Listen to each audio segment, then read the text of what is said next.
जय श्री राम किसान भाइयों। आज हम बात करने वाले हैं माइकोराइजा के बारे में। माइकोराइजा एक ऐसा लाभकारी फंगस है जो पौधों में लगने वाले हानिकारक फंगस जैसे कि बेल्ट, कॉलर रूट, जड़ सड़न जैसे फंगस को खत्म करता है। और इसकी एक विशेषता यह भी है कि यह पौधों की जड़ों से और स्वयं यह परस्पर सहयोग करता है। जैसे माइकोराइजा अपना भोजन पौधे की जड़ों से बनाता है। पौधे की जड़ों में शर्करा होती है, उससे ये अपना भोजन प्राप्त करता है और इसके बदले में यह पौधे को पोषक तत्व और पानी की उपलब्धता सुनिश्चित कराता है। माइकोराइजा दो प्रकार के होते हैं। पहला होता है एंडोमाइकोराइजा, जिसका उपयोग प्रमुख रूप से गेहूं, धान, मक्का, हरी सब्जियों में आदि में किया जाता है। और दूसरा होता है एक्टोमाइकोराइजा, इसका उपयोग चीड़, यूकेलिप्टस जैसे पेड़ों में, बड़े पेड़ों में किया जाता है।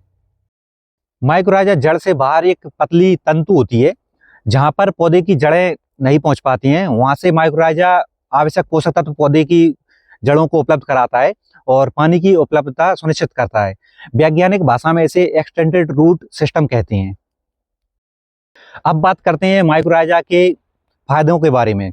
माइकोराइजा मिट्टी में से पौधों को phosphorus, zinc, copper, sulphur, nickel, iron जैसे पोषक तत्व उपलब्ध कराता है।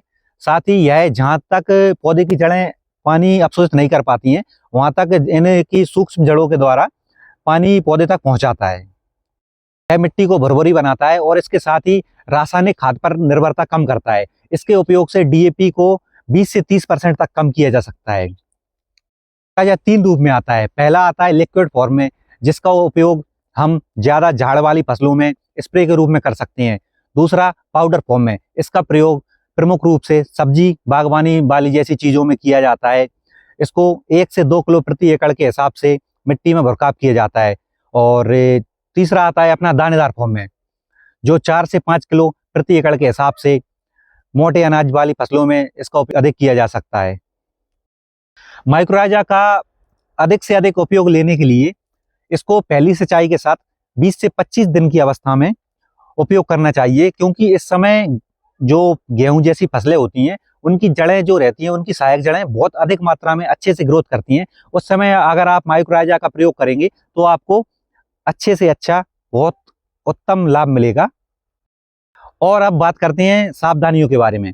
माइकोराइजा को किसी भी अन्य फंगीसाइड के साथ में, जैसे कि कार्बेंडाजिम, मैंकोजेब, थाइपरिड मिथाइल, ट्राइकोडर्मा या फिर किसी कीटनाशक के साथ मिलाकर छिड़काव कभी नहीं करना चाहिए, क्योंकि यह एक सूक्ष्म जीवित बैक्टीरिया होता है जो इन कीटनाशक या फंगीसाइड के मिलाने के साथ में नष्ट हो जाता है।